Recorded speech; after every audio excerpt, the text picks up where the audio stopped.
importante. Es una cosa buena. Hoy tenemos un motivo importante, como es la presentación de un libro, pero no de cualquier libro. Se trata de una magnífica obra de investigación, producto del trabajo de muchos años de Jesús Emiliano Rodríguez Calleja, que hablando con él antes, pues yo sabía que había nacido en un pueblo de la provincia de Burgos, en la Castilla más Castilla, en la Castilla la Vieja, en esa Castilla que la autonomía separó en Castilla León y después en Castilla-La Mancha, pero que los castellanos suelen poner en las paredes de sus casas, en los pueblos, Castilla entera y sin mancha.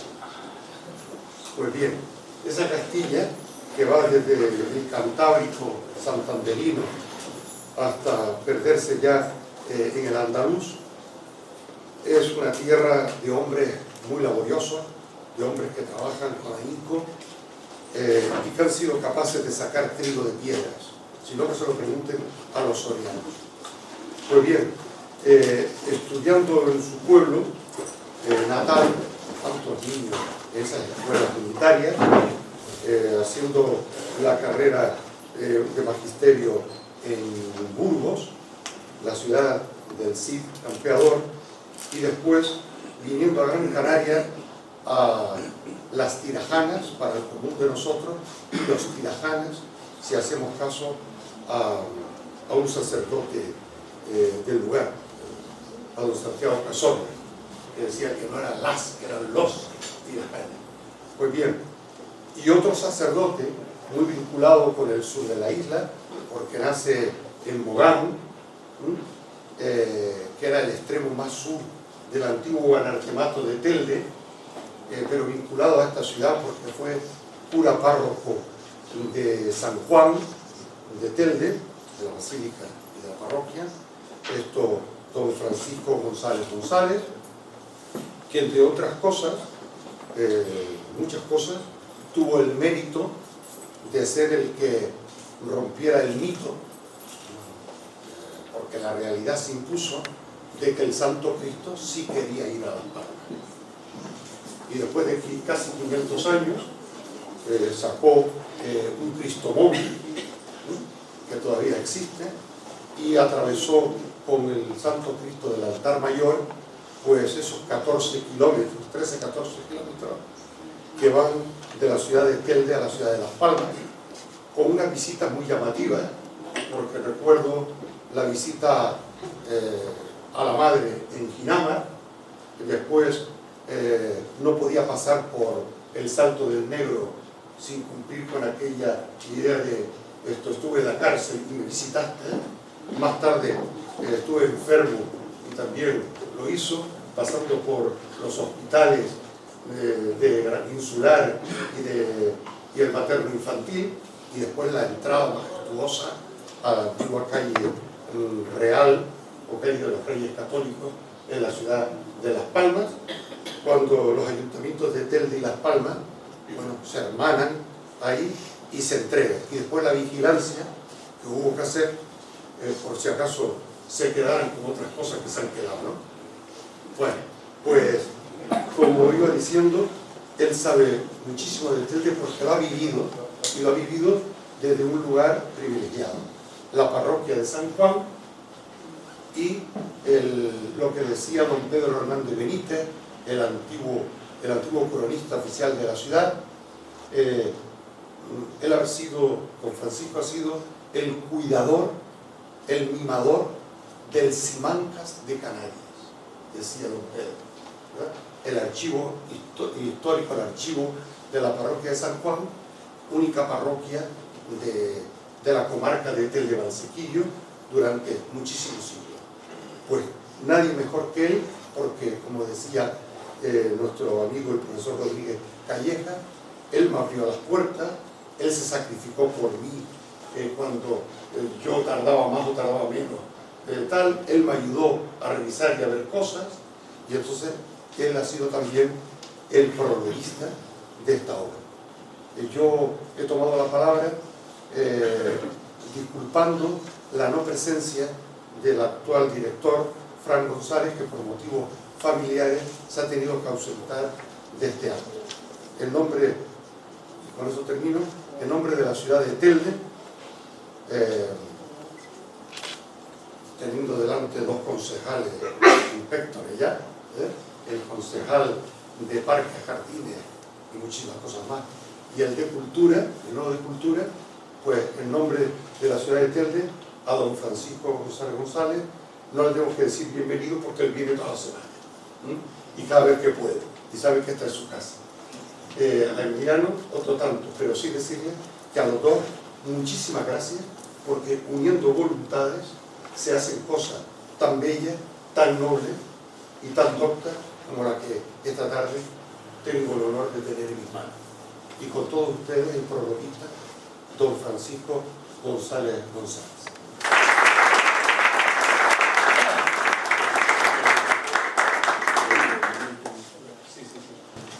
Que no cabe duda que es para mí un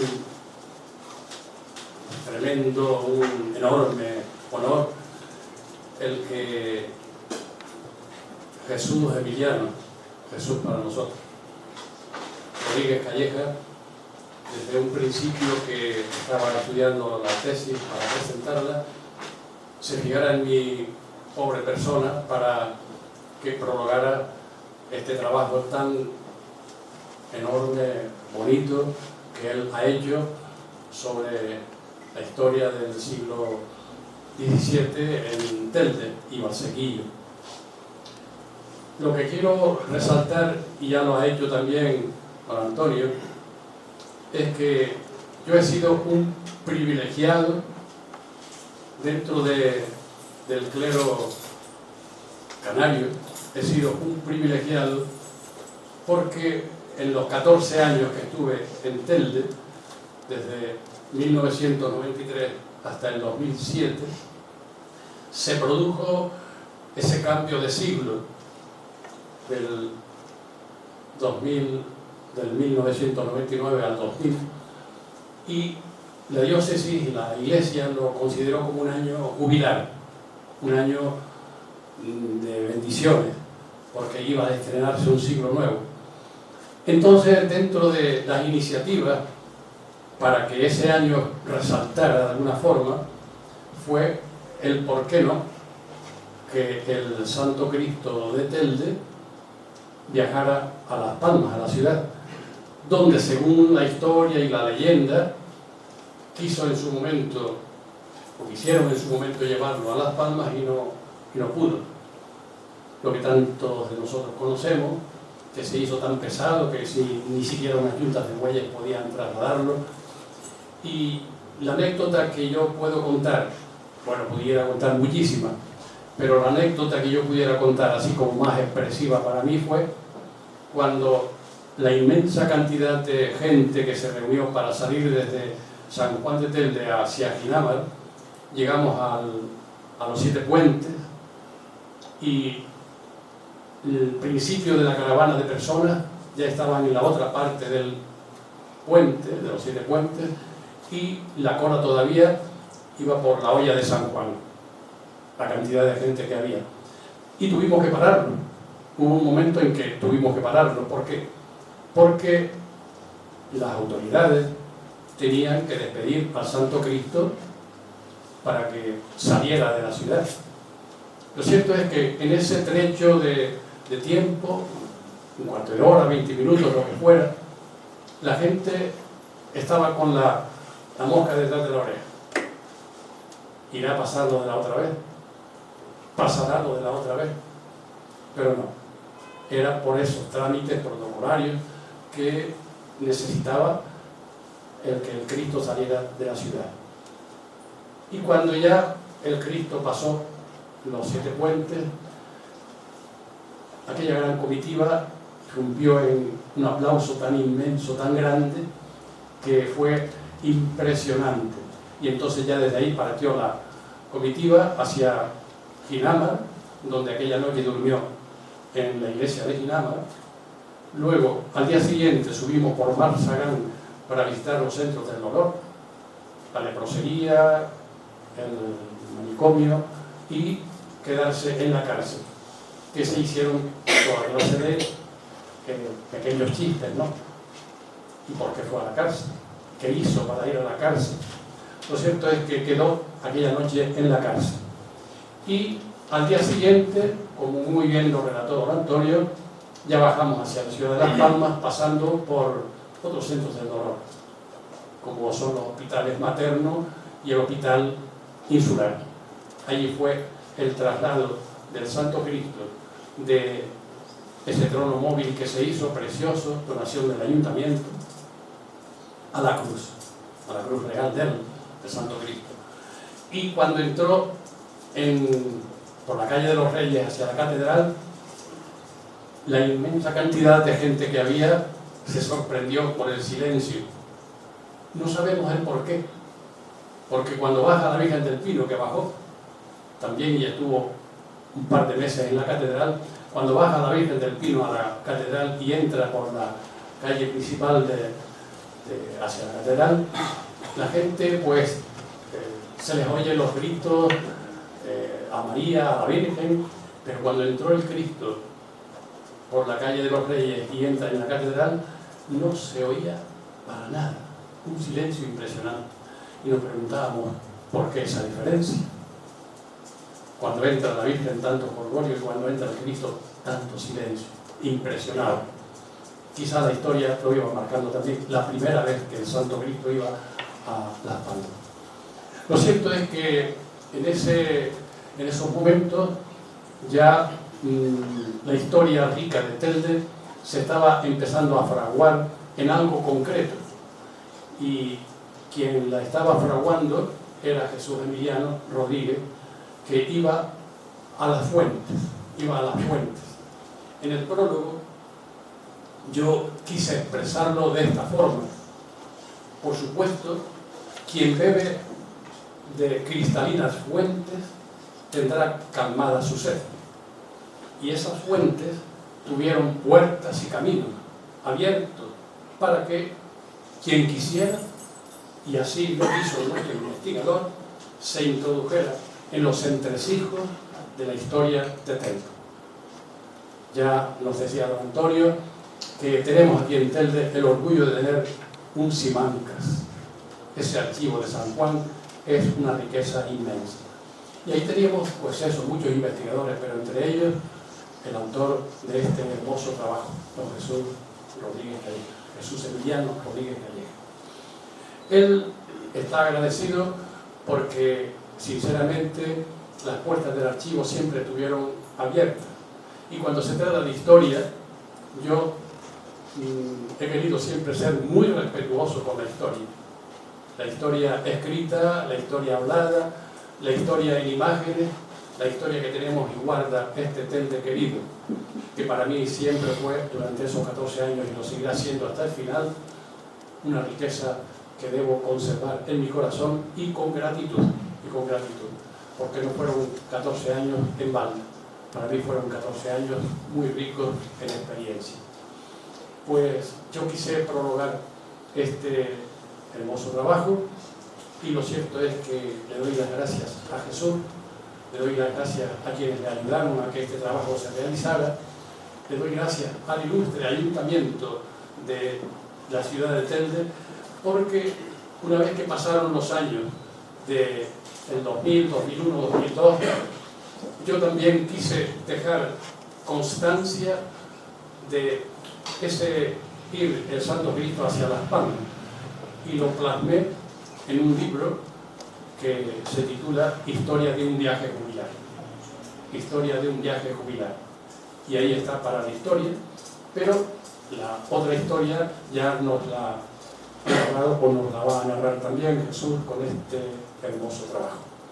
Yo dejo en sus manos el que Él nos explique en qué consiste, y simplemente darle las gracias a él, a Antonio, al museo, Casa Museo de Don Castillo, porque todo esto es hacer historia, y la historia la hacen los historiadores, o la recogen los historiadores, pero la historia la hacemos nosotros, las personas. Muchas gracias.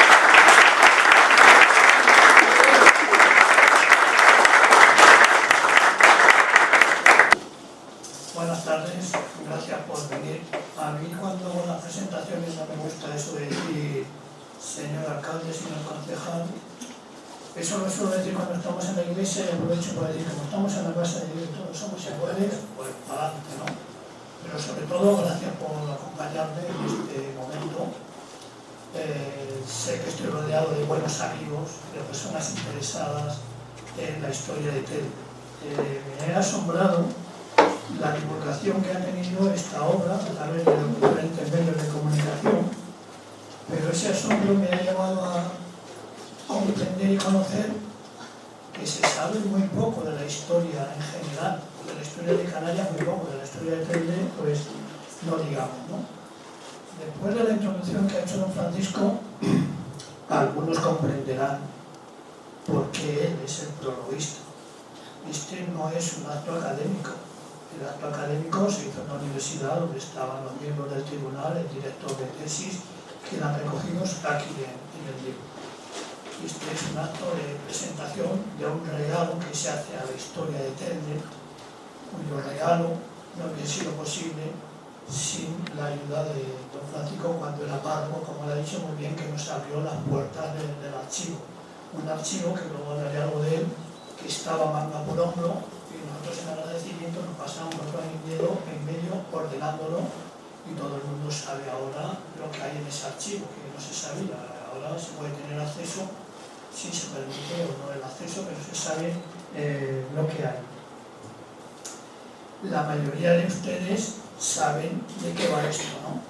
Algunas personas me han preguntado si va a poner diapositivas y eso. No, porque eso ya lo pusimos en la presentación de la tesis y aquí otra vez se presentó este trabajo y sería muy amplio. Yo les voy a decir lo que hay en el libro, de lo que consta el libro, ¿no?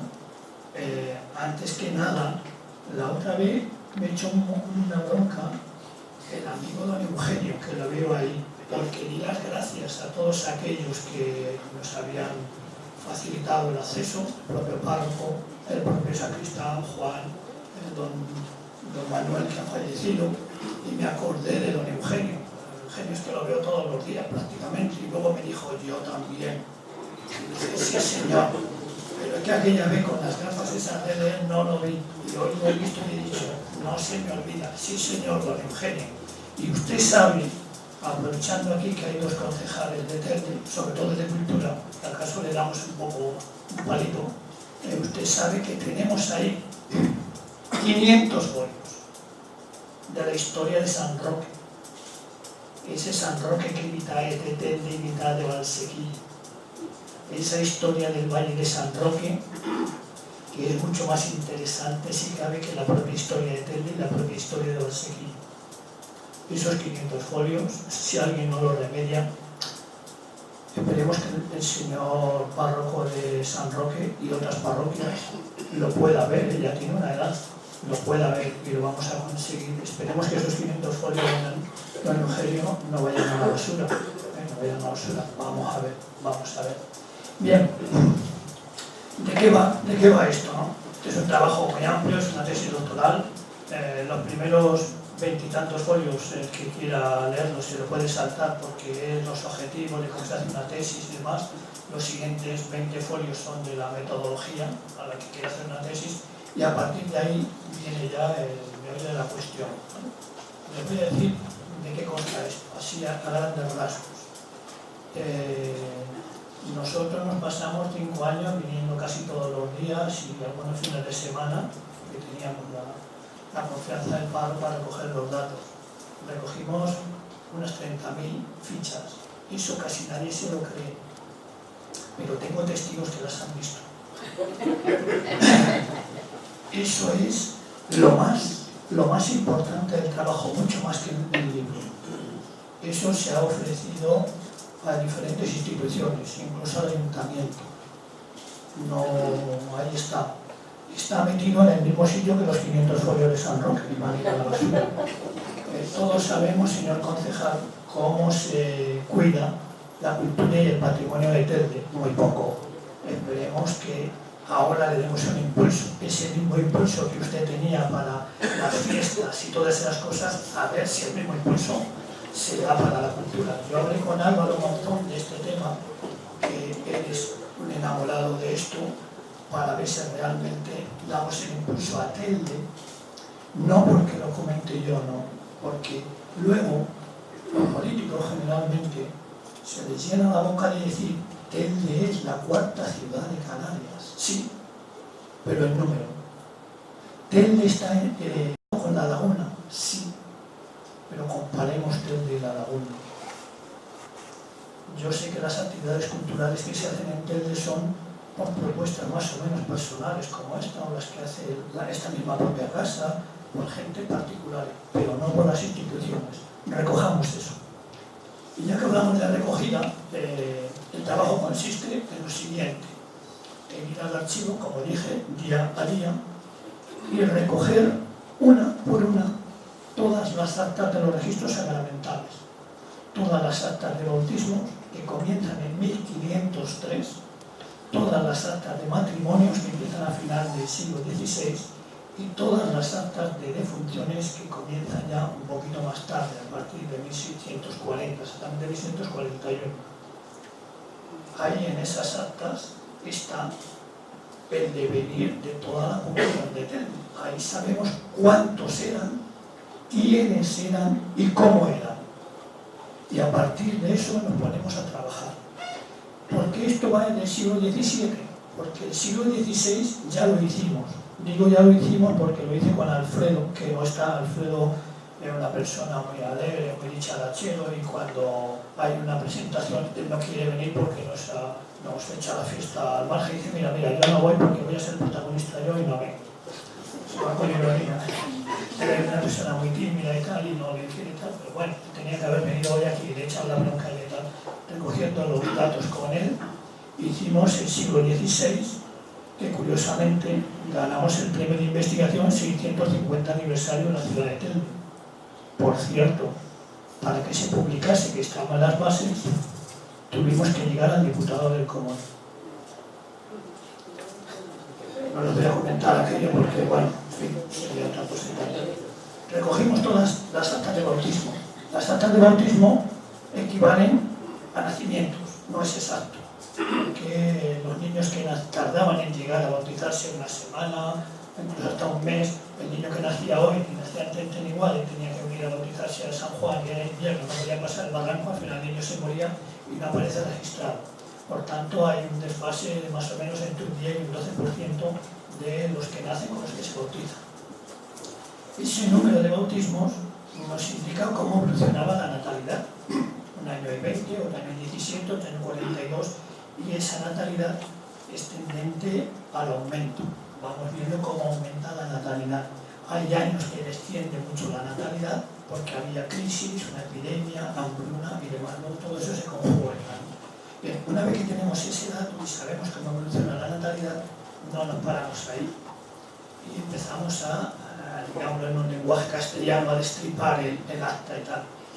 Entonces, lo primero que nos encontramos es la fecha del bautismo. La fecha del bautismo nos dice que no todos los niños nacían el mismo día, ni tan siquiera el mismo mes, a lo largo de un año. Como sabemos cuándo nacen esos niños, sabemos cuándo han sido concebidos. Y por tanto, llegamos a suponer o averiguar si había una planificación familiar, y la había.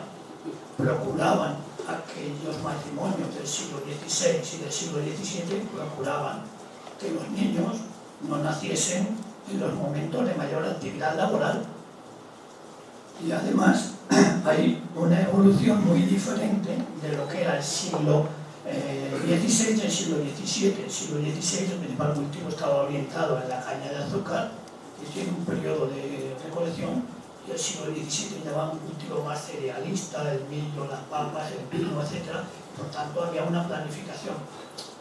No siempre se acertaba, pero está ahí, ¿no? El segundo dato que tenemos es el nombre. En el nombre descubrimos si es niño o es niña. Entonces, de acuerdo con los índices de natalidad, hay un sistema demográfico que se llama la SES ratio, la relación que hay de nacidos entre niños y niñas. La naturaleza es sabia, y por cada 100 niñas nacen 105 niños, para que luego se equilibre a lo largo de la vida. En Telde se cumple esto. Hay años en que el ser ratio masculino llega hasta el 107, es decir, 100 niñas y 107 niños, pero se equilibra más o menos, ¿no? No todos los niños se llaman igual.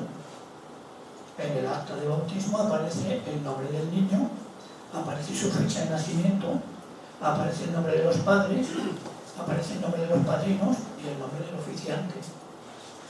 Entonces tú te das cuenta que el niño aquel lleva el mismo nombre que el padre, la niña lleva el mismo nombre que la madre, o que el padrino, o que la madrina. Pero también si estamos en este mes de junio, en el mes de junio supongamos que nacían 20 niños, pues de esos 20 niños, 5 se llamaban Antonio y si la niña, Antonia. Otros 7 se llamaban Juan o Juana. Y ya los otros que quedaban o eran como el nombre del padre o del padrino, o Pedro, que el día de San Pedro es el 29. Pablo no, San Pablo no tenía mucha atracción. Pedro o Petra. Entonces vas juntando todo eso y de los 7.000 bautismos y dices el 53% de los niños y niñas tenían el nombre del santoral, y en todas las familias había un niño o una niña que se llamaba como el padre o como la madre o como el padrino. Hay casos que se nos escapan porque el abuelo no aparece allí, pero más o menos yo creo que todos los que estamos aquí sabemos por qué nos llamamos así, ¿no? Todo el mundo lo sabe, pero yo lo he descubierto ahí. Bien, no todos los niños ante los ojos de la sociedad, de la justicia, de la iglesia y demás, eran iguales. La sociedad hacía unas divisiones muy claras, incluso hasta despectivas. Y había los niños legítimos, que era la mayoría. Los legítimos son los hijos de matrimonio legalmente constituido. Y luego había los niños ilegítimos. Ahora la mayoría de los niños serían ilegítimos, porque son hijos de matrimonio no constituidos, lo que hasta hace poco llamábamos hijos de madre soltera. Claro, en los ilegítimos, que hay un amplio porcentaje, la mayoría son de la variante de hijo de madre conocida, se pone el nombre, y de padre desconocido. Pero hay otras variantes más curiosas, como por ejemplo, hijo del padre pone el nombre y la madre no. Bueno, vamos a saber quién es la madre. Claro, se evita quién es la madre por un aspecto de ridículo, de falta grave, si acaso es un niño hijo de un incestuoso, o el padre lo ha tenido con una esclava y ese niño, si le revelan el nombre de la esclava, adquiría la condición de esclavitud. Entonces, para que mi hijo no se convierta en esclavo, no digo quién es la madre. Había hijos de matrimonio constituido, pero cuyo hijo había sido alumbrado antes del matrimonio. Entonces era un hijo a efectos de la iglesia, legalmente era un hijo legítimo. Había otros hijos que el propio padre, en el momento del bautismo, llegaba y dice, quiero que se ponga que el hijo es mío, que no estaban casados, etc. ¿no? O sea, había hasta 7 variantes. Luego estaban los niños expósitos. Los niños expósitos son los niños abandonados. Los niños abandonados se abandonaban por varios motivos, ¿no? El más importante era porque no había medios para alimentar a ese niño. La iglesia se hacía cargo de esos niños. Lamentablemente la mitad de ellos morían. El abandono de niños en Telde era tan frecuente como en otros lugares. Ahora bien, no se conoce bien el número de niños que se abandonaban en Telde. ¿Por qué? Porque Telde está muy cercano a la ciudad.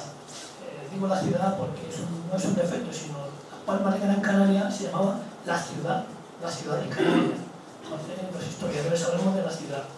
Entonces un niño que nacía o de padre ilegítimo, que la madre no tenía condiciones de crianza, automáticamente lo llevaba a la ciudad. Sobre todo a partir de 1740, cuando se creó la Casa de Expósitos. Claro, y desde Telde hasta la ciudad de noche se tarda 1 hora, 1 hora y media.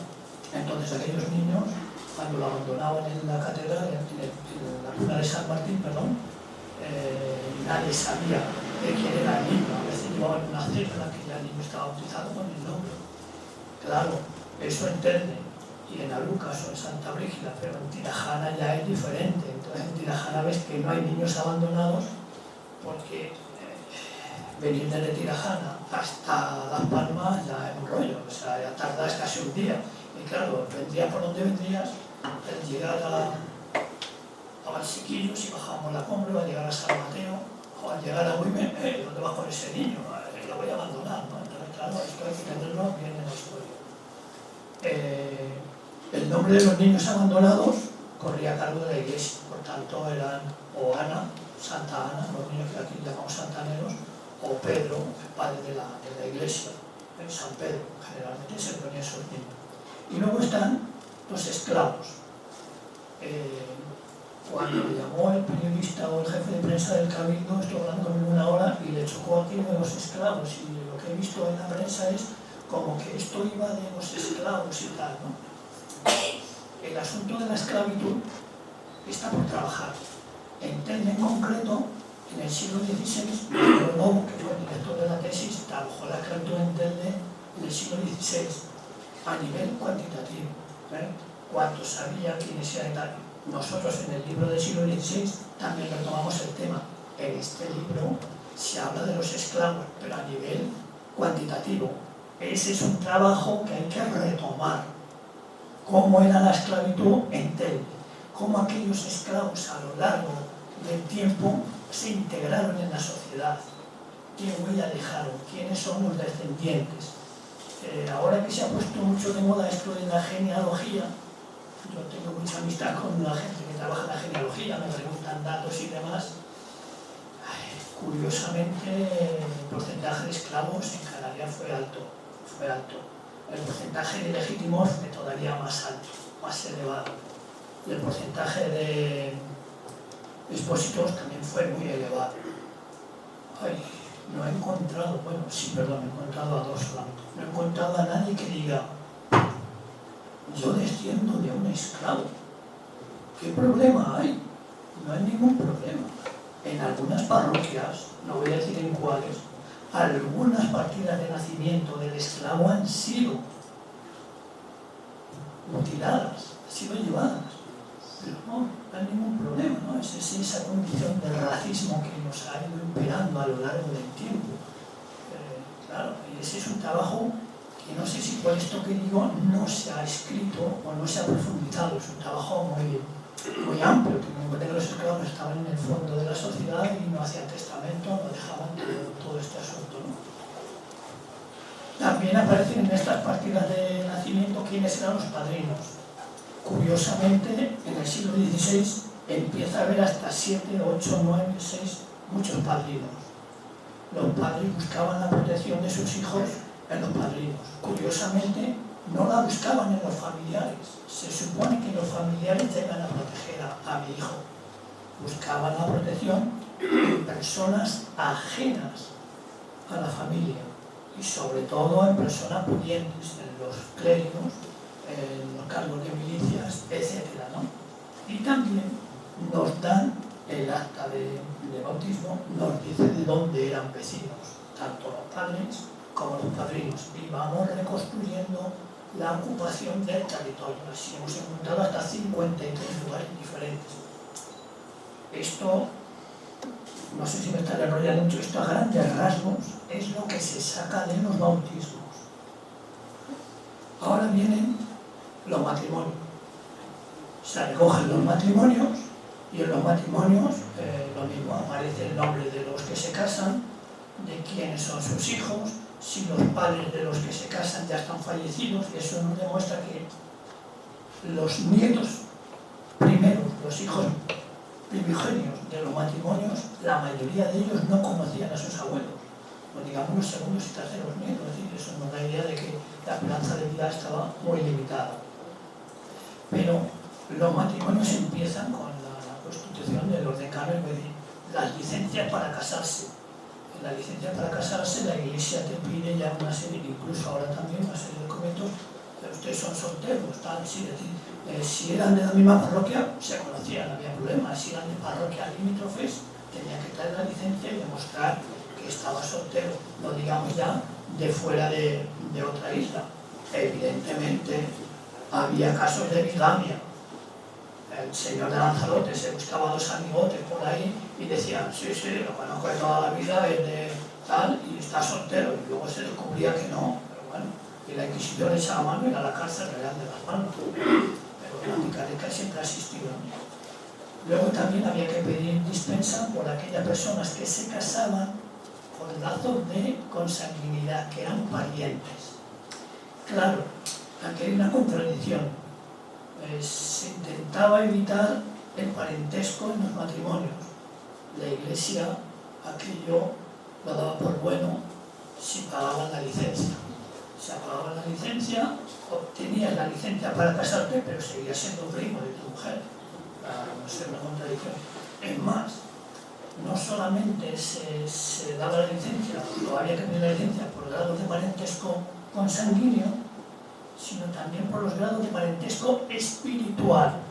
El grado de parentesco espiritual es si un hijo mío, por ejemplo, se casa con un hijo de Álvaro, que no tiene nada que ver, pero resulta que yo fui el padrino de ese hijo, ya adquirió el parentesco espiritual, a pedir la licencia, ¿no?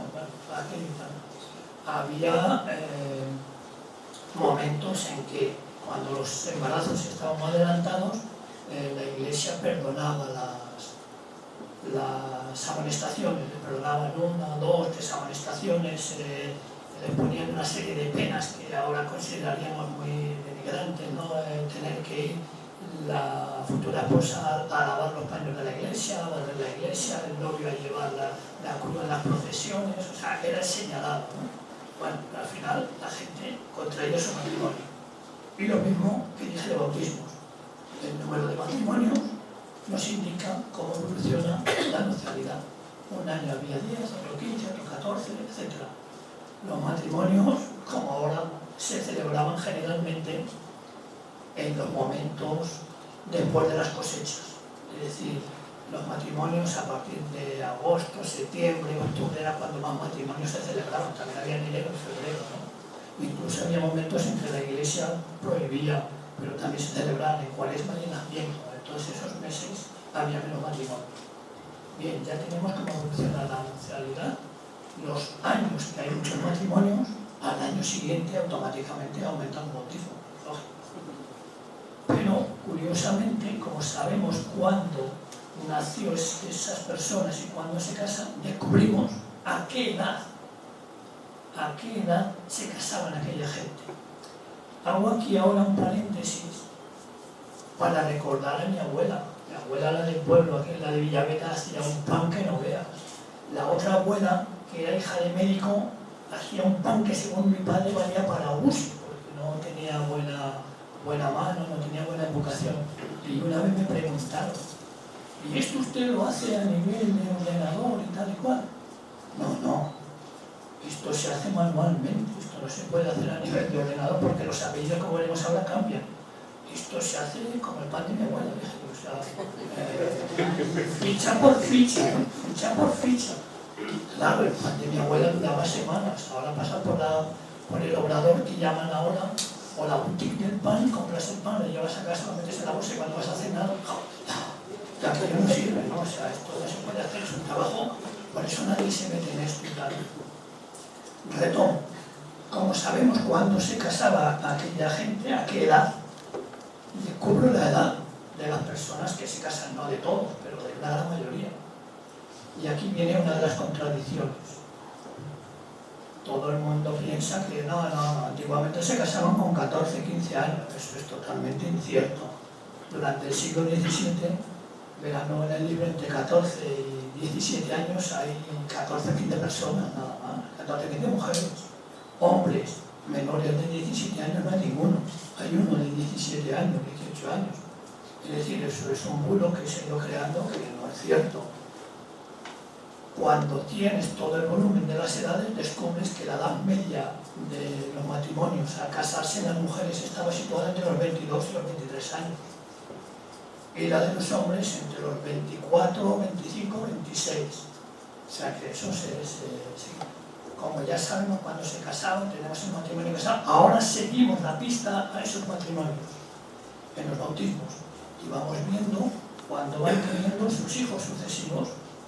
Y uno que es un poco cotilla dice, a ver cuándo tuvieron el primer hijo. ¿Cuánto tardó aquella gente en tener el primer hijo? Claro, hay un tanto por ciento, no muy elevado, que antes del 9º mes ya habían tenido el primer hijo. No piensen nada, Claro, yo digo antes del 9º mes, pero es que lo voy extrapolando a partir, incluso algunos se casaban hoy y a la semana siguiente estaban bautizando el niño, ¿no? E incluso venían a picaresca, porque no solamente el niño nacía hoy y lo bautizaban hoy, sino lo devoraban y el cura ponía, y llegó a esta pila de 27 días, y acaso tenía 48, para evitar aquel problema y tal, ¿no? Carmen Oliva Madrero quiere que no lo diga, pero es que lo voy a decir, porque la sociedad de aquellos momentos y la de actualmente, incluso hasta hace muy poco, era muy dada a llevar las cuentas ajenas. Y a aquellos niños que nacían antes de los 9 meses ya llevaban el San Benito, de que les llamaban el tempranillo. En Fasnia me han dicho que a estos niños que nacían antes del tiempo reglamentario les llaman los niños de risa. No sé quién se reiría, pero bueno. Entonces, curiosamente, claro, ustedes pueden pensar, no, pero es que estos niños podrían ser prematuros. Y yo digo, no. En el siglo XVII, un niño prematuro, las condiciones de supervivencia eran nulas. Y como este es un trabajo, que lo ven ahí, un estudio demográfico comparado, digo, bueno, lo mismo del nacimiento, de los expósitos, de los ilegítimos, lo voy comparando con otros lugares, generalmente con la Luca, con Huella, con la ciudad, con la laguna, con lugares de la península, etc., ¿no? Y ya cuando los que quieran leer el libro tengan acceso a él en la biblioteca y tal, verán que eso se va comparando y hay similitudes. El caso este de tener pronto a los niños es coincidente en Telde, en Arucas, en Agüimes. Digo de Agüimes porque este libro tenía que haber salido como un trabajo similar que hice de Agüimes, que ya se publicó en noviembre. El libro de Agüimes, aquí veo que hay personas de Agüimes, amigos. El libro de Agüimes, claro, digo, está en la tesis, y la gente dice la tesis, no, la tesis, pero es que el libro de Agüimes es mejor que la tesis. ¿Por qué? Porque el libro de Agüimes compara lo que compara un Telde con Telde, y la tesis no compara con lo de Agüimes. Está a punto de salir un libro de Tirajana, y el libro de Tirajana será mejor porque ya compara a Lucas, Moya, Telde, Agüimes, Tirajana. Aprovecho, Antonio, tengo una lucha ahí pendiente con eso de las tirajanas. Don Santiago Cazorla, nos crucificó. Solamente hay una tirajana, pero a partir de 1836 una tirajana con 2 municipios. Y ahora yo a veces leo en la prensa, lo último que leí en la prensa fue magnífica celebración de la festividad de Santa Lucía en las tirajanas. Y yo dije, perdón, coño, ¿dónde será la fiesta de Santa Lucía? En Fataga, en Ayacata, en Ayagaures, las tirajanas. No. Y eso se está consolidando de una manera contraria a la verdadera historia. La avenida de las tirajanas, hotel las tirajanas, autoescuela las tirajanas, no, solamente hay una tirajana. Y don Santiago Cazorla, que yo lo conocí, don Santiago Cazorla es que vivió un siglo, yo lo conocí, y como yo fui profesor en Tirajana, tuve mucha amistad con él, pero abajo de los pescados de araña y todo aquello y tal, ¿no? Y luego escribió su libro y ya aquello se pontificó, y creo que hay que ponerlo en su lugar, ¿no? ¿Vale? Entonces los matrimonios tenían estos hijos prematuros, pero luego el resto de los matrimonios se comportaban, digamos. Tenían su primer hijo entre los 15 y los 20 meses. A partir de ahí tienen siguiendo hijos sucesivos. Y viene otro error. Es que aquella gente tenía un montón de hijos. No es cierto. Había un buen número de matrimonios que no tuvo hijos. Y todos sabemos los matrimonios que no tenían hijos, como también eran como rechazados por la sociedad, pero bueno, por las razones de infertilidad, falta de recursos, lo que sea y tal, ¿no? Es cierto también que había matrimonios que tenían 7, 8, 9 y hasta 17 hijos, ¿vale? Pero la media, poniendo los que tenían 0 y los que tenían muchos, la media está entre 4,6 y 5, entre 5 y 6 hijos por matrimonio. También es cierto que había familias que llegaban a juntar hasta 20 hijos. Me explico. Los matrimonios generalmente eran entre solteros. El novio soltero y la mujer soltera. Pero había un importante componente en el que uno de los cónyuges era viudo. Generalmente las viudas solían ser más que las mujeres los hombres. Los hombres que contraían, había más viudas, pero muchas viudas no contraían segunda nupcia, pero los hombres viudos sí. ¿Por qué? Por comodidad, digamos, porque el hombre quedaba viudo con 4 o 5 hijos y se casaba automáticamente con la hermana de la mujer, la prima de la mujer, o con otra persona viuda. Entonces iban juntando sus propios hijos y los de la propia mujer. Que me gusta más la palabra como lo define la historia en Canarias. Eso de hijastro, cuando yo digo lo de hijastro, madrastra, padrastro, me recuerda cuando yo era niño allí en la casa de mi abuelo, al frío de Burgos, porque hace frío, el frío de Burgos, allí en la Nombre, que contaban aquellos cuentos del hijastro y la madrastra y tal. Y aquí en Canarias eso es el entenado, los entenados, creo que iban juntando entenados y se juntaban con él. Luego se volvía a morir la mujer y se volvía a casar. Tenían un montón de hijos, ¿no? Bueno, esto así a nivel de los matrimonios. No todos los que se casaban eran del mismo lugar, generalmente sí eran del mismo lugar, pero por tanto había un grado de endogamia, de Telde y de Tenteriguada, de los Llanos y de Telde, pero generalmente también había matrimonios que se casaban con gente de fuera, lo que llamaríamos la exogamia. Ahora no iban muy lejos a buscar a la novia, generalmente eran con vecinos. Y había matrimonios cuando eran de fuera, eran de lugares muy cercanos, es decir, de Agüimes Ingenio, digo Agüimes porque Ingenio no existía como Valsequillo, Telde Agüimes Telde, a través de las goteras, Telde la Vega y sobre todo Telde la ciudad. Para buscar un enlace de uno de Telde con uno de Tirajana, bueno, o de Tejeda, ya no digo nada, o del norte, de Agaete, eran muy esporádicos, ¿no? Luego los matrimonios nos dicen los padrinos y nos dicen los testigos, y ahí van diciendo el grado de distribución de la población y de dónde eran. Así a grandes rasgos es lo que habla de los matrimonios.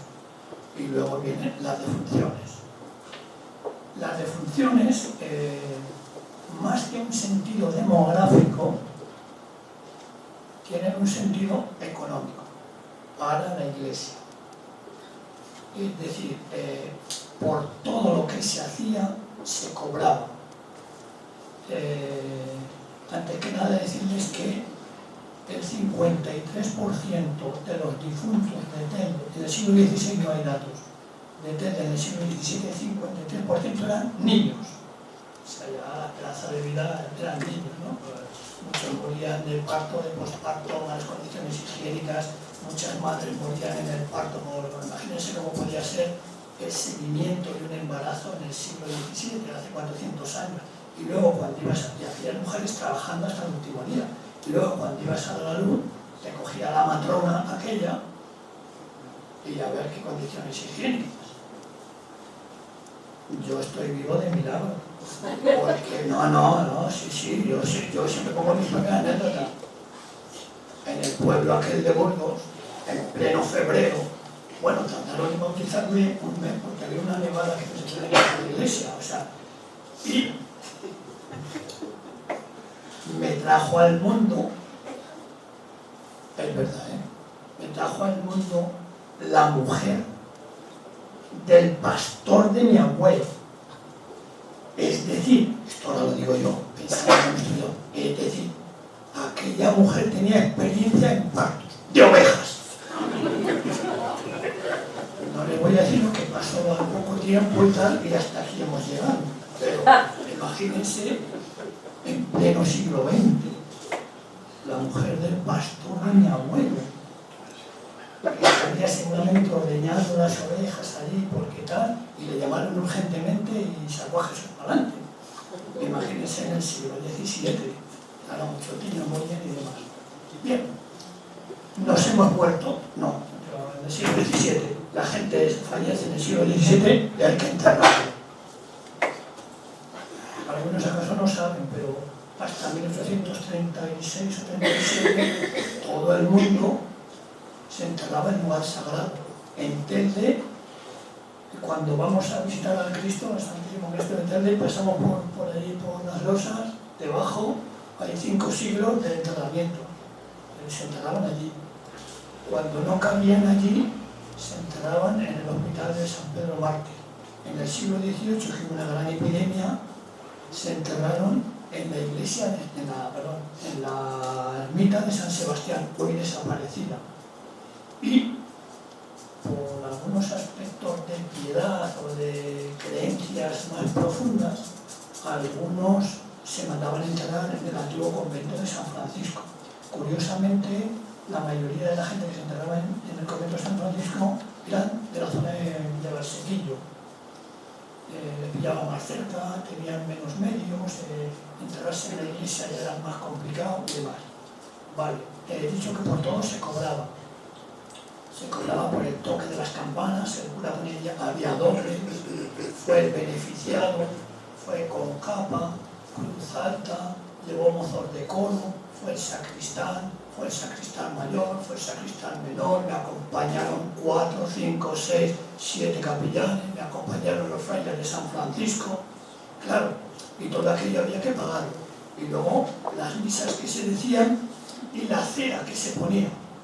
Y le puse 7 velas, 4 velas, 3 hachas, 2 codales, se puso cama, hubo incienso, etc. Vale. Claro, la iglesia funcionaba como una sala de teatro, como un campo de fútbol. Cuanto más cerca estaba del césped, más cerca estaba del sagrario, de la divinidad. Pensabas que cuanto más cerca esté del sagrario, de Santa Santorum, antes voy a llegar al cielo, pero eso había que pagarlo. Las sepulturas a la entrada de la iglesia eran para los pobres, para los niños y para los esclavos. Algunas personas por devoción ordenaban enterrarse en esas sepulturas de pobre, pero la mayoría, ya que tenía dinero, se enterraban en capillas propias que hicieron. Algunos mandaban poner lápidas, que llamamos la vanidad, eso para que sepan quién está aquí, que por cierto voy a hacer una serie de las lápidas de quiénes son los que están allí enterrados.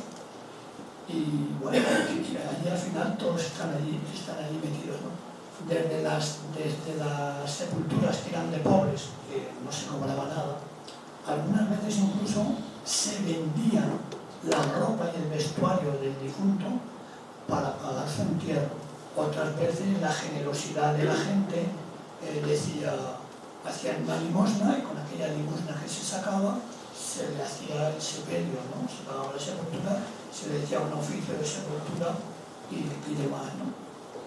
Pero aquello iba mucho más allá. La gente era un tanto confiada. Cuando yo era niño, recuerdo que en el pueblo, cuando oía tocar las campanas y el cura corriendo, iba a una casa y ya sabía que a donde iba el cura aquella persona estaba agonizando. En el siglo XVII, no, en el siglo XVII era cuando se veía correr al escribano a casa de alguien para hacer testamento, es que y a veces no le daba tiempo. Y digo, la gente de Telde eran muy confiados. Y los de Agüimes también. ¿Por qué digo esto? Porque en el trabajo que he hecho de Agüimes, donde está de Telde, te dice, el cura va diciendo quién hizo testamento. Y claro, en Alucas y en Moya, que no había escribano, eran más previsores, a ver si viene el escribano, tiene que venir de Guía o de Las Palmas y la voy a palmar, y hacían el testamento antes. Por tanto, el porcentaje de las personas que disponían sus últimas voluntades donde no había escribano era mayor que donde había escribano, curiosamente. Entonces, claro, no todos hacían testamento, solamente los pudientes, los que tenían algo, ¿no? Y el testamento ya es, entonces, el testamento van diciendo cómo tienen que enterrarse, cómo quieren que sea su entierro, dónde quieren que lo entierren, y también ya te dicen cuál es su mortaja. Posiblemente todos piensen que se les metía en una caja, como ahora. No. En una caja no, o sea, iban directamente a la tierra, pero lo enmascaraban aquello de una manera muy poética. Los que no tenían nada decían, y quiero que me entierren envuelto en una sábana blanca, y añadían, a imitación de cómo lo fue nuestro Señor Jesucristo. Pero esto, ¿sabes? La misma humildad. Había otros que posiblemente fuesen más pecadores y decían, no, yo quiero que me entierren amortajado con el hábito de, un hábito de un monje, quiero que me amortajen con el hábito de San Francisco generalmente, porque la orden franciscana tiene el hábito de la pobreza, de la oración, etc., ¿no? Claro, el hábito del monje no era un hábito nuevo. El difunto, siendo vivo o sus albaceas, compraban un hábito nuevo, se lo daban al monje y el monje daba el hábito viejo para enterrarse el difunto. No, esto tiene su sentido, porque se suponía que aquel monje estaba revestido de santidad y de buenas obras. Qué mejor que yo enterrarme con el hábito de don Francisco, que es un hombre bueno, y me vea a San Pedro y me diga, Jesús, adelante. Esa es la mentalidad de la época, ¿no? Entonces, claro, luego se elegía el hábito de Santo Domingo. Por ejemplo, en Agüimes, que había convento de Santo Domingo, elegían el hábito de Santo Domingo, y ya a más larga distancia el hábito de San Agustín, que eran las tres órdenes que había en las palmas. Estos difuntos, estas personas que hacían testamento, con sus bienes, por eso los curas ponían, dejaban bienes a la iglesia, dejaban bienes a la iglesia o a otro, con cargo de demandas espirituales, y te hacían la puñeta. Es decir, yo tenía una casa y decía, la casa se la voy a dejar a mi hermano. Bien, pero con la condición de que todos los días, por el día de la Natividad de Cristo, que es mi santo, me tiene que decir 3 misas rezadas. Aquello costaba. Claro, luego mi hermana, aquella casa, se la dejaba a una prima, con la condición de que le dijese otras 3 misas. Y al final, la casa estaba grabada con un montón de misas, que valían más las misas que la propiedad se abandonaba. Esto, hombre, había que mirarlo bien con lupa. Esto al final lo solucionó Mendizábal. Se acabó, vendió los bienes de la iglesia, mal vendidos, todos saben cómo funciona aquello, y se acabó el asunto, ¿no? Se creaban capellanías de misas, etc., ¿no? Entonces, ya les he dicho cómo eran los nacimientos, cómo eran los matrimonios, cómo eran las defunciones. Y una vez que tenemos eso, vemos, ya para concluir, cómo era la sociedad. Entonces había una clase dirigente, que estaban ahí los cargos de milicias. La isla no tenía un ejército propio, sino las milicias voluntarias que defendían la isla, los capitanes de milicias, con sus regidores, que eran como ahora, los regidores serían como los diputados del cabildo, más o menos, ¿verdad? ¿No? Porque no había ayuntamiento, era el cabildo único. Los alcaldes reales, los escribanos, los clérigos, los capellanes, los sacristanes. Esa era la clase más pudiente. Luego venía la clase intermedia, los escribanos, los artesanos, los quienes eran los herreros, los caderos, los albañiles, las parteras, etc. Y luego vienen los desheredados. Claro, los desheredados, según las fuentes, ya voy acabando, según las fuentes, los desheredados solamente puedes verlo el 10%, pero claro, porque te dicen, enterré a fulanito tal, pobre. Había grados de pobreza, ¿eh? No todos los pobres son iguales. Había pobres que sí tenían donde caerse muertos. Bueno, eso porque decían, enterré a fulanito pobre en sepultura propia. pero había otros pobres que no tenían nada, y había los pobres de solemnidad, o sea, pobre solemne, no sé qué puede ser eso, pobres de solemnidad, ¿no? Entonces se trataban centralmente. Claro, cuando te decía, entraré a fulanito pobre, tú solamente sabes que ese dato de ese pobre, pero si lo extrapolas, dice, este hombre estaba casado, su mujer y sus hijos y toda su familia también son pobres. Conclusión, la mitad de la población eran pobres, entre los ilegítimos, los esclavos y los pobres. Y quiero decir una cosa que aquí todo el mundo me pregunta, antes de terminar con esto. Luego le haré un ruego a los señores concejales. Alguien me ha preguntado sobre los esclavos y tal, ¿no? Los esclavos, ya les he dicho cómo iba lo de los esclavos y tal. ¿Cómo llegaron los esclavos a aquel? Cuando se acabó la conquista, aquellos que hicieron la conquista no venían de gratis, aquí lo cobraban. Es decir, y ahora me tienes que repartir mis tierritas y tal. No era lo mismo el señor que iba a caballo que el señor que iba andando, pero vino los repartimientos. Vamos a hablar de los repartimientos de Pedro de Vera y tal, y cada uno se llevaba la mejor tajada. Claro, las mejores tejadas estaban aquí, desde Aruca y Moya. ¿Dónde? Donde la tierra era fértil y había agua. Telde, ahora esto no se ve porque está todo edificado, pero Telde ahora pensamos que Telde era pequeño núcleo en San Juan, pequeño núcleo en los llanos de Jara Quemada, aquella gente que, por cierto, familia mía, los Valenzuela son familia mía. No, lo digo de verdad, yo no me hago una genealogía, pero aquellos eran familia mía. Mi abuelo, el médico, era de allí, de Valle de Valenzuela, precisamente. Roque, tenemos que retomar el tema. Es que Roque es de Firgas.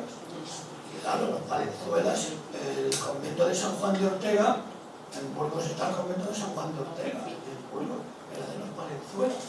Y tenían allí en los llanos de Jara Quemada, y el resto eran fincas de tierra muy fértil.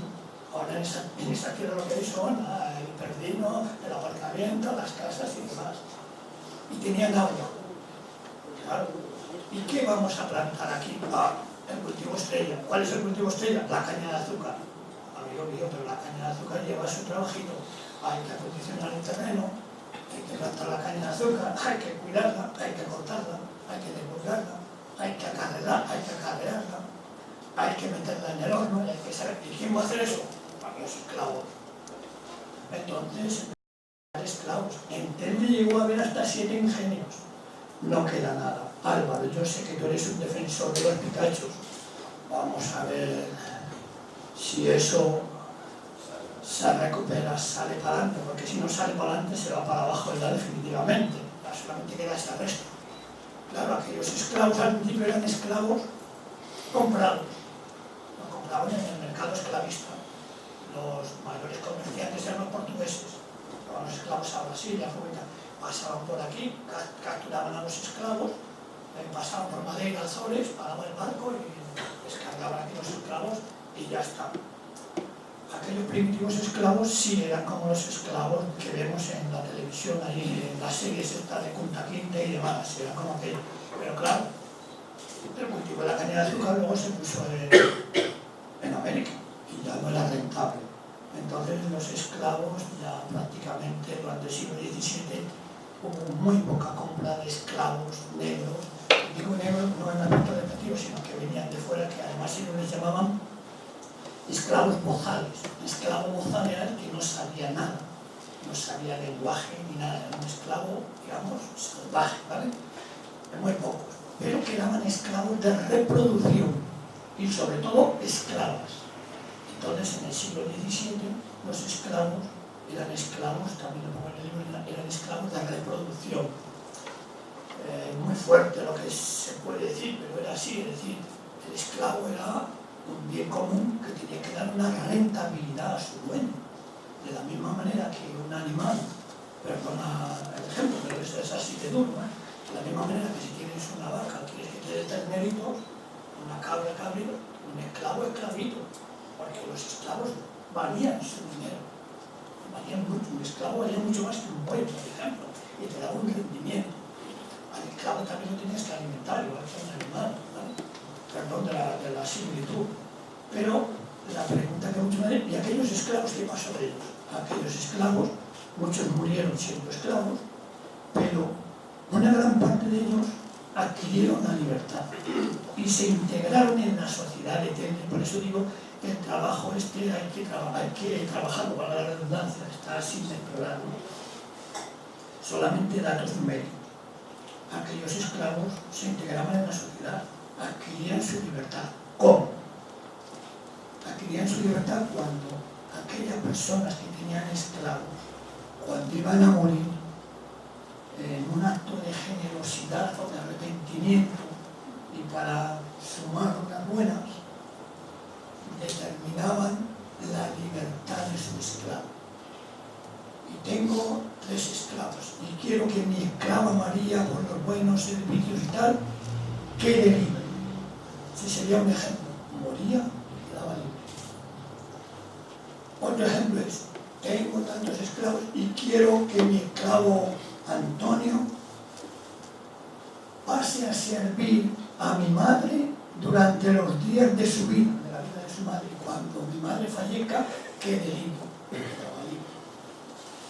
Otros casos eran, tengo tantos esclavos y quiero que mi esclavo José, Jesús no existía como nombre, quiero que mi esclavo José quede libre a condición de que pague la mitad de su valor a mis herederos.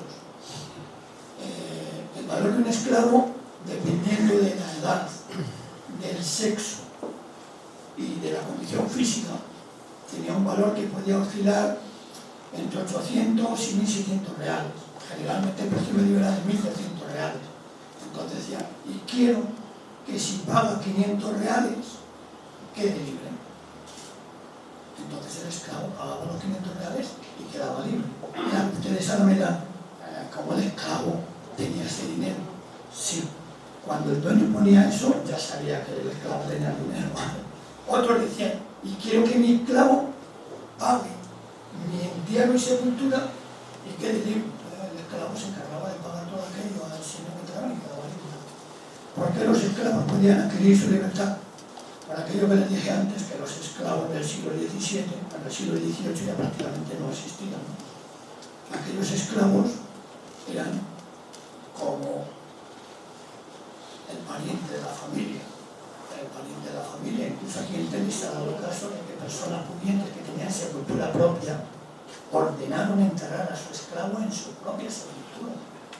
Puede pensar que era por un acto de generosidad o porque acaso el esclavo tenía lazos sanguíneos con el dueño, pero así era tal. El esclavo trabajaba las labores que le encomendaba su dueño, pero había esclavos que tenían ciertas actividades, ciertas actitudes. Y entonces a algunos se les daba bien cuidar el ganado, ordeñar las cabras, esquilar, pues también la cerrajería, la minería, y hacían pequeñas sepucillas, y obtenían un dinero. El chiste sería este, tenían un dinero como ahora el dinero negro, tenían un dinerito, y con aquel dinerito conseguían su libertad. Y a partir de ahí se les pierde la pista, claro, que es lo que deberían a partir de ahí se les pierde la pista. Posiblemente viviesen peor, claro, todo el mundo ansía la libertad.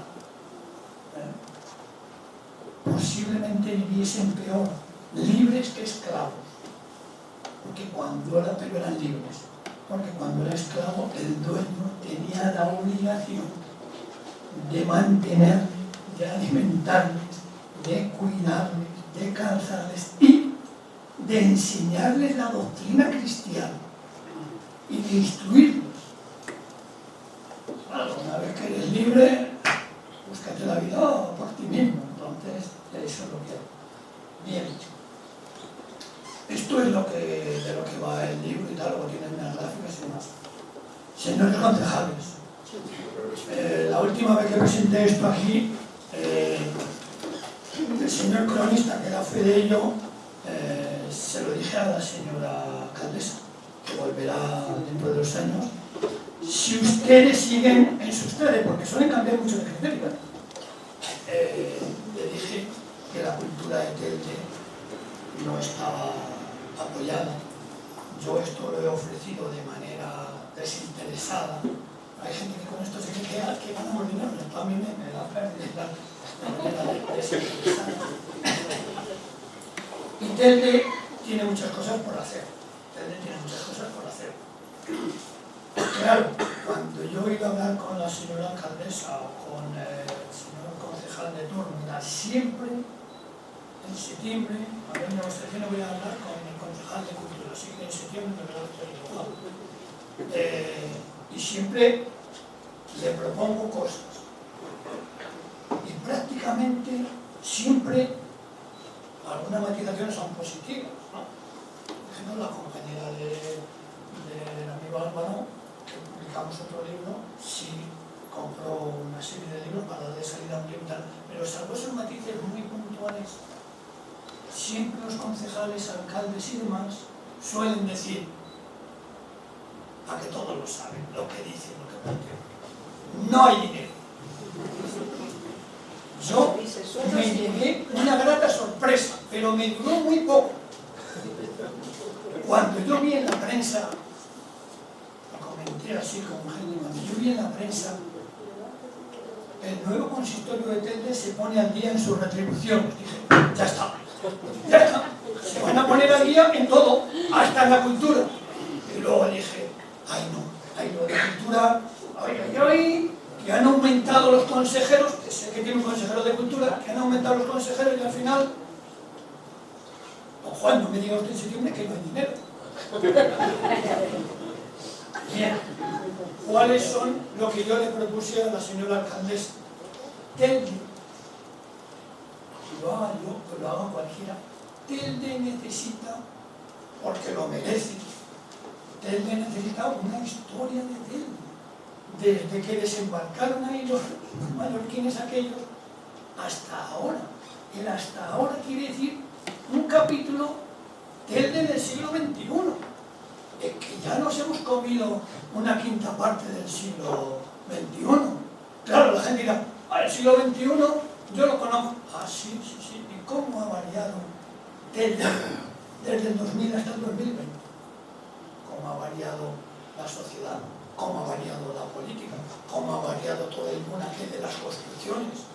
¿Cómo ha variado el paro? Eso lo sabemos, lo suponemos. Por tanto, necesita eso. Nosotros hemos estudiado las poblaciones del siglo XVI y del siglo XVII.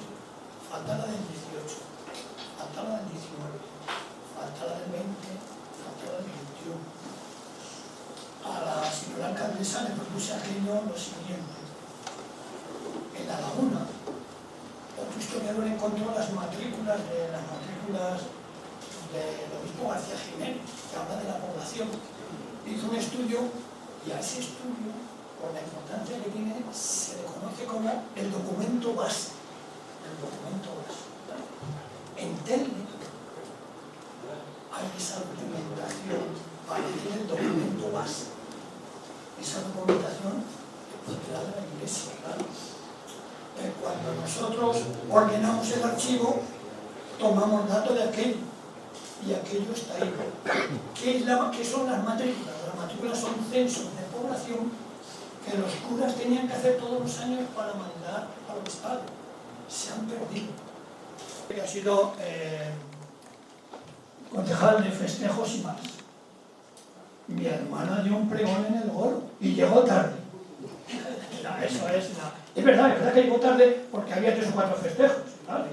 Si el concejal de festejo no está en la fiesta del pueblo, no hay fiesta. Don Eugenio, y en la procesión,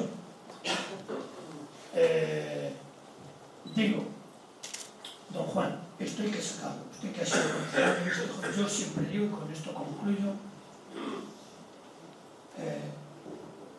yo, como historiador, siempre lo digo, tengo envidia a las vaquitas.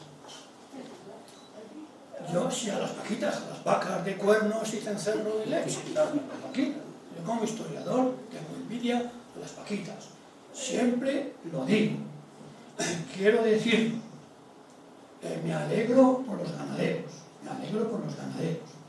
¿Por qué tengo envidia a las vaquitas? Porque no hay fiesta patronal en que no hay una feria de ganado. La señora alcaldesa me dijo que nunca iba a haber más esa feria. Sí, el año pasado la hubo.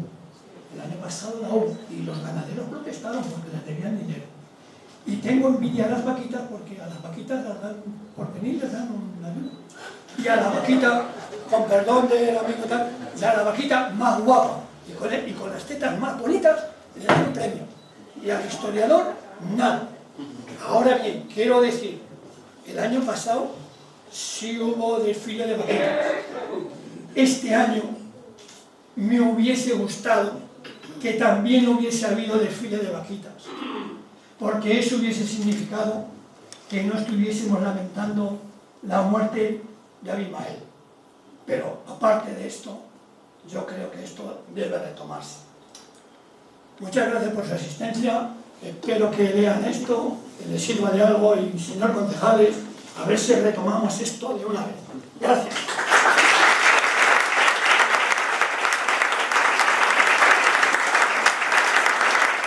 No, que si hubiera donde firmar que el trabajo que ha realizado Jesús ha sido un trabajo de horas, de días, de meses y de años, yo lo firmaría. Fui testigo de esa dedicación constante para él prepararse lo mejor posible. Y quería simplemente una aclaración que él la pudiera hacer, porque yo estuve en Lanzarote 10 años y allá el apellido San Ginés es porque el patrono de la ciudad se llama San Ginés y los niños expósitos pues llevaban el nombre de San Ginés. En Las Palmas, Santa Ana es la patrona de la ciudad y Santa Ana. Y digo yo preguntando por mi ignorancia, yo aquí en Telde no conozco el apellido San Juan, igual lo hay.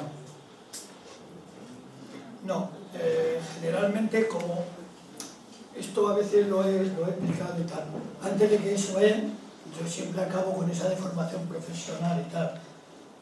Maribel, ¿te acuerdas? Que yo terminaba las clases con aquello de alguna pregunta, o la empezaba, y la pregunta que me hacían los alumnos casi todos los días, generalmente los lunes y los jueves, cuando después de pasar lista les decía alguna pregunta y me decían, sí, profe, a ver, la pregunta era la siguiente, profe, ¿cómo quedó el Atlético? En Burgos hay gente, Monse, por favor, en Burgos, esa chica, de esa señora, es de Burgos. En Burgos son Santa María, porque la patrona de la catedral, que precisamente este año va a cumplir el 8º centenario, es Santa María la Mayor. Entonces son Santa María. Y en Palencia son San Antolín, que es el patrón de la diócesis palentina. ¿Alguna pregunta, por favor? El Atlético está faltando. Sí, perdón. Quería preguntar si los esclavos eran todos de origen africano, porque tengo entendido que un historiador de la época, Marín y Cuba, tenía de pasado canario. Entonces tengo entendido que igual también había población de los canarios alzados y demás que se mezclaron con... Sí, creo que sabes, en los primeros registros sacramentales de Telde, dije antes que también se lo iba a la hora en serio, le digo ya a don Juan, lo más importante no es esto, lo más importante son esas 30.000 actas que están ahí debajo con lo de San Roque. Eso es lo más importante. Ahí están recogidos todos los datos. Los he ofrecido, simplemente hay que mecanografiarlos y divulgarlos. Yo ya no tengo ningún sentido de méritos ni nada, pero esos datos ya la gente los podía consultar en su casa. Y sobre todo, me da mucha pena cuando vengo al archivo y veo a personas que están trabajando los libros y los tratan muy mal. Yo se lo he dicho a don Francisco, además les han microfilmado y lo tratan muy mal. Entonces ya tendrían esa documentación en tu casa y y no tienes que ir al archivo y demás, nadie ha tomado eso. Recogiendo tu idea, Telde, sabes que fue uno de los últimos lugares de resistencia. A las últimas personas que vivían en Telde fueron deportadas. El cura Bernalde era un cura que fue cronista de los Reyes Católicos, habla de la crónica de la conquista de Canarias y cómo pasaron por allí cuando los llevaban a Sevilla y tal, ¿no? Algunos retornaron, pero en los primitivos registros de Telde sí hay algunas personas que dicen canario, sí hay canario. No se ha seguido esa evolución y demás, ¿no? Luego aquellos se fueron mezclando y demás, ¿no? Tampoco es cierto que quedas, o sea, no es cierto ni que hubiese tantos, que a veces se dice sobre el magnicidio y tal, que lo hubo, pero no es cierto que hubiese tantos, porque los recursos de la isla no son para mantener a tanta población, y tampoco es cierto que quedasen tan pocos.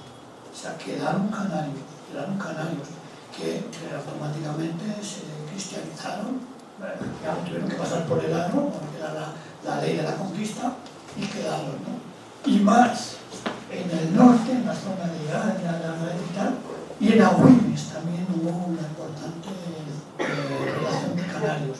E incluso no tanto en Tirajana, sino en Fatala, más en Fatala que en Tirajana. Y en Telde, por supuesto, también aquello, claro, quedaron cristianizados, ya es muy difícil seguir la pista, pero sí hay la tendencia, claro que sí.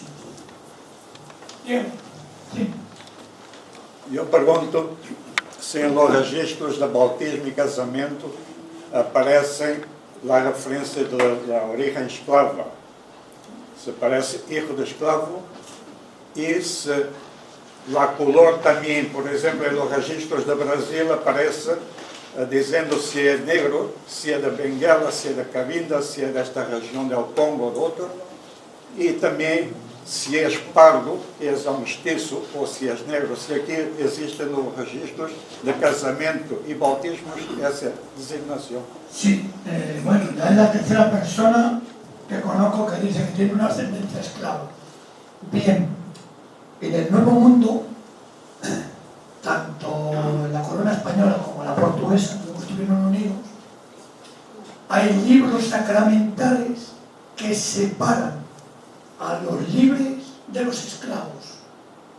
Por ejemplo, en Cuba hay libros específicos para los registros de nacimientos de esclavos y para los matrimonios entre esclavos. Bien, aquí en Canarias, en algunos registros sacramentales, se pone el nombre y pone de color negro, o pone negro bozal, o ya en el siglo XVII pone mulato, fulanito de tal, mulato o mestizo. Pero más que en los registros sacramentales, son en los registros protocolarios. Cuando alguien vende una tierra o compra algo, siempre al dar los linderos dice, y linda con Jacinto Pérez el negro. Entonces van dando esos datos, pero más en los protocolarios. Y también, una cosa que se me olvidó de cómo se transmitían los apellidos de una manera muy aleatoria, pero ya hemos cerrado el tema. También en los registros sacramentales, no de Telde, sino de todas las parroquias, a las personas, para tenerlas mejor controladas, se les añade el apodo. Claro, todo el mundo tenía su apodo. Ahora, al rico no le ponían el apodo, sino le ponían el apodo al pobre y demás. Los apodos tienen mucha relación con los esclavos, pero sobre todo los apodos van indicando los defectos físicos. El calvo, el rubio, el bermejo, el cojo, el sordo, pero también por el color de la piel, el pardo, el negro, el mulato, el caracolillo, etc., ¿no? Y eso te lleva a una conclusión de que proceden de la esclavitud. E incluso el apellido Moreno, casi al 100%, procede de esa característica. Juan Moreno, ahora decimos que Juan Moreno, pero es que era Juan Moreno, de tez morena. Entonces ya el apellido Moreno se va, o Bermejo, o Pardo, que existe también de apellido, ¿no?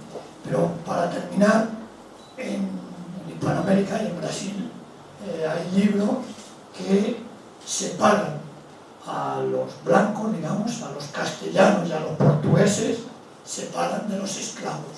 Hay libros para esclavos y libros para el resto. Muchas gracias, felicidades por la charla y por el trabajo. La pregunta que te quiero hacer es, si quieres que sea comprometida la respuesta, no la des. ¿Puedes decir algo sobre el derecho de pernada que existió en Canarias y concretamente en Telde? De ese tema, en Telde no hay, como tal derecho de pernada, no hay nada escrito. Se puede suponer, pero en una sociedad tan poco amplia, es difícil, ¿no? Es difícil. Ahora, como dije en la exposición, que hubo grados de amancebamiento, sí. Que hubo barraganas, sí. Los primeros obispos decretaron contra esto, ¿no? Contra el abarraganamiento, el amancebamiento, sobre todo de los clérigos, el amancebamiento. Que los dueños de los esclavos, cuando pone de padre no conocido, era el propio dueño o el amigo del esclavo, también.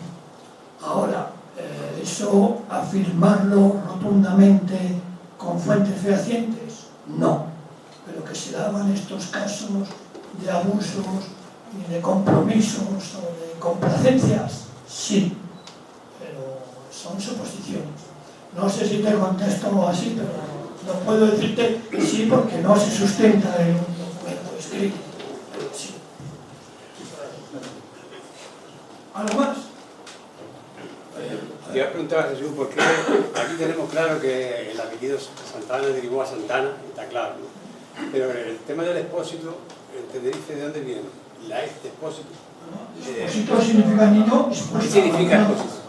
Expuesto es la palabra de un niño abandonado, del latín expositum, expuesto, un niño que se expone. ¿Por qué? Porque el niño se exponía. La cuestión de expósito es el niño abandonado, pero claro, va más allá. El niño se exponía en un lugar concreto donde la gente lo viese. Y no el niño se abandonaba como ahora lamentablemente en el contenedor de la basura. No. El niño se exponía o en la casa cuna, en el entorno, que las monjas a ver, y llegaban en el entorno y aparecía el niño allí. Bueno, pero en el ambiente rural, en los ambientes rurales, el niño se exponía a la puerta de la iglesia, cuando el sacristán abrió la puerta, allí se encontraba.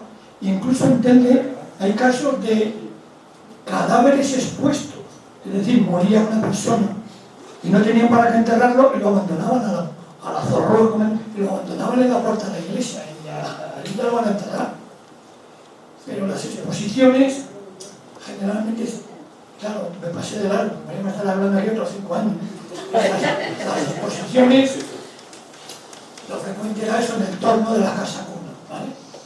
Pero había muchos matices. Generalmente se exponía en la puerta de la iglesia. También se exponía en un lugar muy frecuente de exposición, era el Calvario. El Calvario es el lugar de entrada a las localidades. Y había la costumbre que cuando una persona llegaba a la localidad, lo primero que hacía en el Calvario era sentarse, cambiarse las zapatillas, dejar las zapatillas allí debajo del Calvario. Bueno, los de Tenteneguada las dejaban en una pared cuando iban a San Mateo, que lo sé yo. Y claro, y allí decían una oración y dejaban el niño ahí expuesto. El primero que llegaba veía al niño allí y lo llevaba a la iglesia. Ahora, había otros matices de exposición.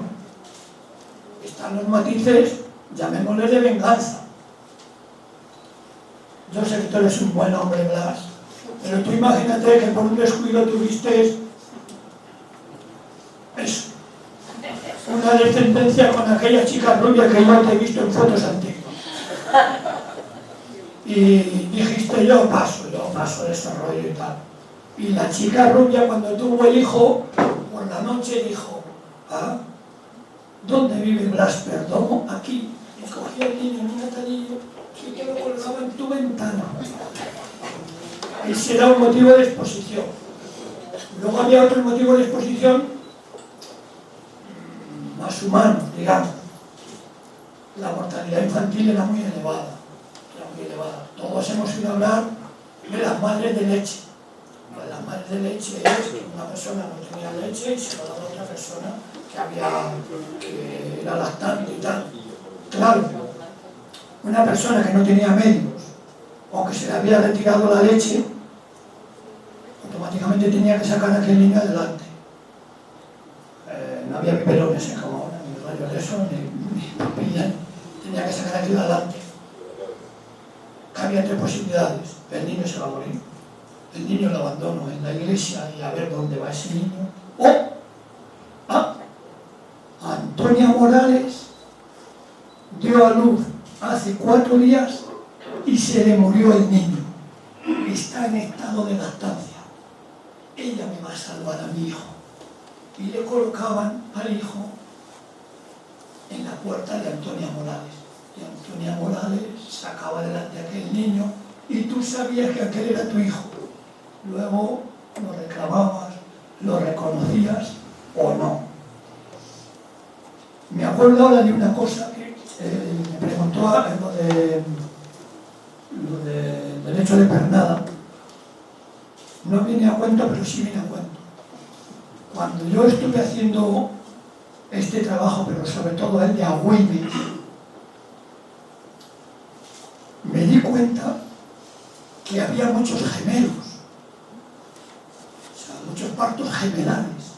El cura lo apunta allí: bauticé a los niños hijo del mismo vientre, bauticé a los niños de parto gemelar. Y aquello se salía de mano. ¿Cómo puede ser que haya tantos partos de gemelos? Tengo un cura amigo de Valsequillo, un médico amigo de Valsequillo, y un día fui por allí y tal, y tenía aquella mosca atrás de la oreja, y le dije: buenas tardes, don. Mire, estoy haciendo un trabajo, hice la tesis también, estoy haciendo un trabajo y me sale muchos gemelos. Esto no es normal. Y me dijo: sí es normal. Pero es que esos gemelos no son hermanos. ¿Cómo?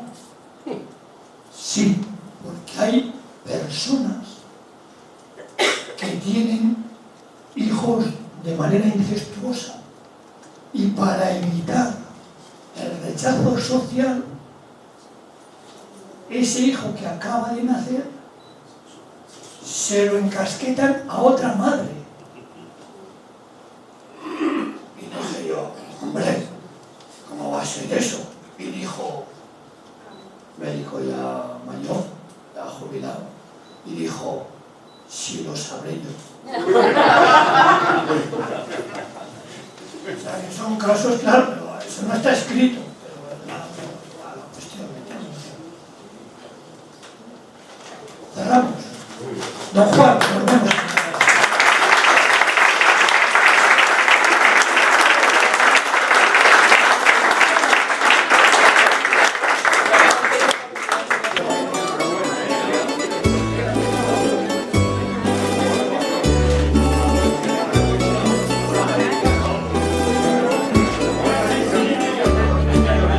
Esperé hasta las 10, sentada en una piedra, y viendo que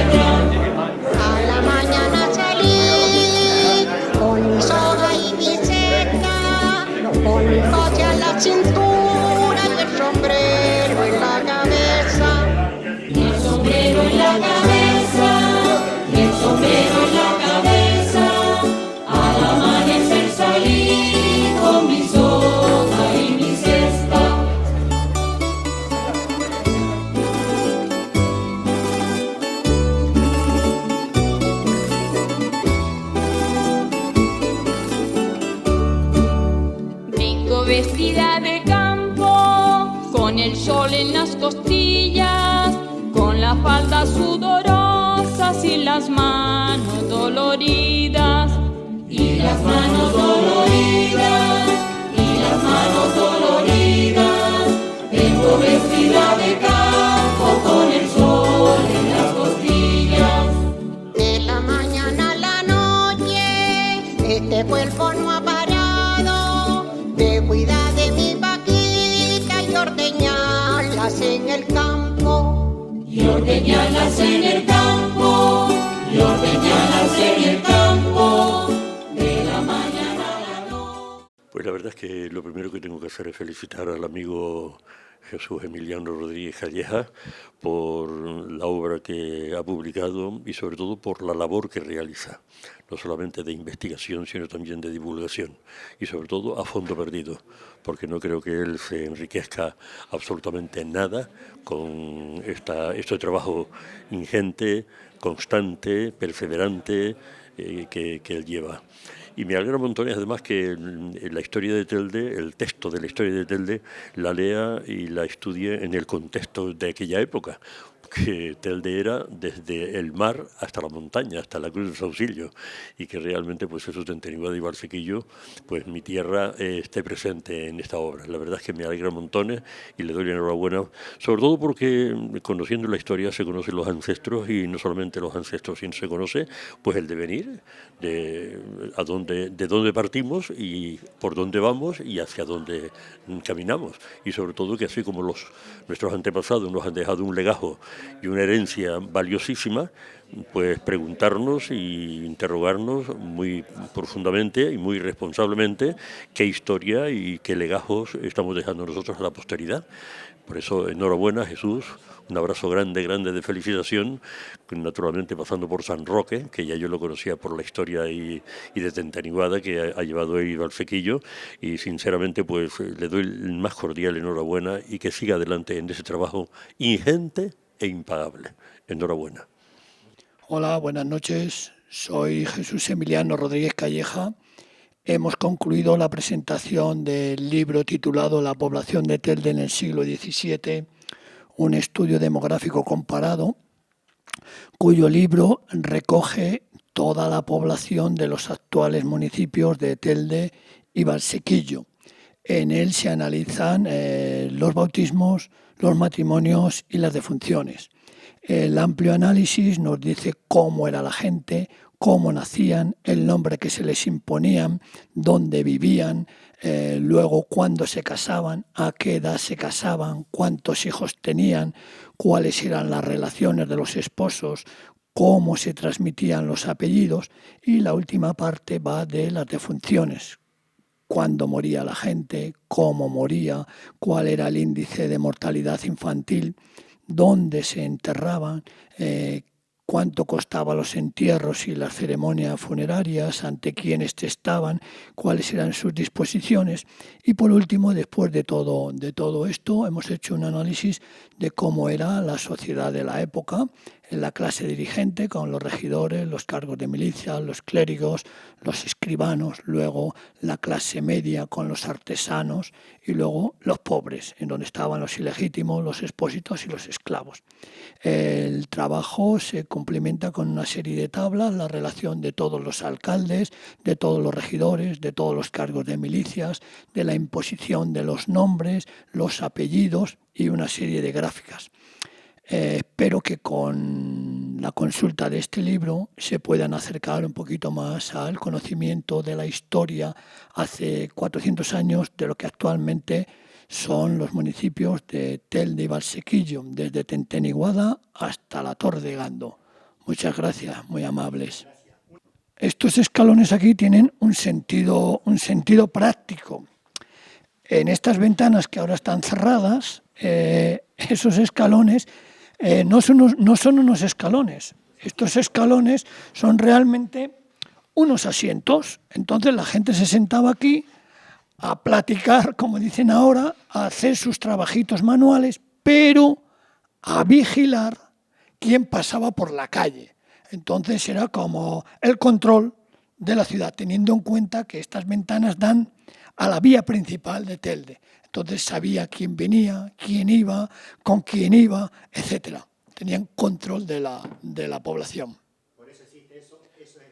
Por eso existen estos asientos, pero no solamente aquí, sino en muchas casas antiguas, tanto de Telde como de Güemes, e incluso de Las Palmas. De madera, por ejemplo, en el Archivo Histórico Provincial de Las Palmas, en la Plaza de Santa Ana, puede ver también estos asientos. A veces rodean toda la ventana, pero estos, por ejemplo, están así dispuestos para que se puedan sentar dos personas sin molestarse. El que se sienta aquí mira al que viene, y el que se sienta aquí ve al que va. Un poquito más de historia. Vale, muy bien. Sí, no hay de qué. En la Casa Museo León y Castillo de la ciudad de Telde, centro de estudios de historia contemporánea que mantiene el Cabildo de la isla, ha sido presentada la obra del profesor Rodríguez Callejas. Oriundo de un pueblo de la provincia de Burgos, se establece hace más de 47 años en Gran Canaria, primero como maestro en Tirajana y más tarde como profesor de instituto en varios lugares de la isla. Pero su faceta de historiador es tan importante como la de docente, ya que a lo largo del tiempo han ido saliendo muchos estudios que tienen que ver con la población antigua del archipiélago. En el caso del libro que hoy se presentó, ha sido tratada con esmero, con dedicación y con una gran profusión de datos la población de la ciudad de Telde, además de su comarca, es decir, incluir el actual municipio de Telde y también Valsequillo durante el siglo XVII. Agradecemos enormemente al profesor Rodríguez Callejas su trabajo que no fue ni de uno ni de dos, sino de varios años, y además no solamente el trabajo, sino la dedicación plena que ha tenido a la investigación de otras poblaciones del norte, centro y sur de Gran Canaria.